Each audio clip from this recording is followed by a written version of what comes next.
Well, I was coming back down the bayou today, easing down the canal. You got to idle down through the canal because that's a law. I was idling down through there. There was a fella fishing on the bank, and I'm glad I seen the guy on the bank because I had some fish. I said, I get on up here. I'm gonna stop by there and give him some fish after I load the boat up. Well, I eased up there, come on right by. I seen him pick a reel up. I seen him snatching. I ain't paying no attention. I went on down, pulled the boat up on the trailer, pulled up the launch, was tying everything down. I looked, there was fishing line hanging all over my transducer, way back, big old hook on it, and a spark plug. Spark plug tied to the line. That's old school. I said, what in the world is that? And I threw that off, and I rode back around there where it was. I said, hey man, what's up? He said, all right. He said, you the one that's come by? He said, man, you pulled all the line off my reel. I thought I had a big fish. He said, I had your boat hook.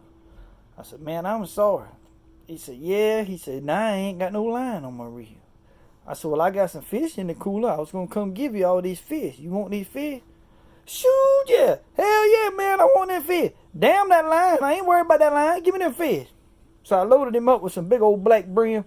He was tickled to death. He said he was leaving there and going home. He said, now you know what I'm going to do. I'm going to tell everybody, I caught these fish. He said, because they been fishing here and they ain't catch nothing. He said, I'm going to tell them, you know what you doing. I come down here, I filled the cooler up with big old black brim.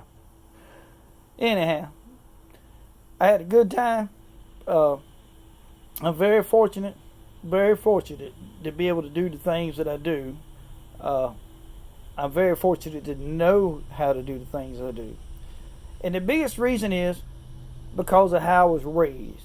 It was because of my parents. And I have to thank my mama for learning me about Jesus. And I have to thank my daddy for learning me exactly right and wrong. When to stand up, when to keep your mouth shut, which I don't always do that. But we could all probably work on some of that.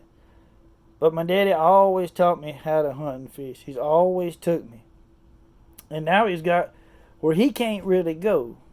And it really hurts my heart because I really want to take him. But he feels like he'll be a burden if he goes with me. But he won't. But I'd like for him to go with me. But anyhow, I have to thank the Lord for my parents. And I have to thank the parents for teaching me about the Lord. Fergus Guide Service. I'm out.